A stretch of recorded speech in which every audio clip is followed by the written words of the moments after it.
বগুড়া শহীদ চান্দু stadium দীর্ঘ প্রায় 2 যুগের রাজনৈতিক বৈষম্যের পর অবশেষে চালু হচ্ছে এই স্টেডিয়াম। বিপিএল-তে চালুর কথা থাকলেও দইয়ের স্বাদ ঘোলে মেটাচ্ছে বিসিবি। বিপিএল নয় বরং মিনি বিপিএল এনসিএল এর মাধ্যমেই চান্দুর সবুজ গালিচায় ফিরছে ক্রিকেট।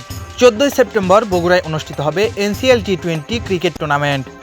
এই টুর্নামেন্ট উপলক্ষে ঢেলে সাজানো হচ্ছে শহীদ চান্দু স্টেডিয়াম। গ্যালারি থেকে শুরু করে pace box, dugout, pitch সবকিছুই ঢেলে সাজানো হচ্ছে। বগুড়াবাসীর প্রত্যাশা, আগামী বিপিএল বগুড়া শহীদ চান্দু স্টেডিয়ামেই অনুষ্ঠিত হবে।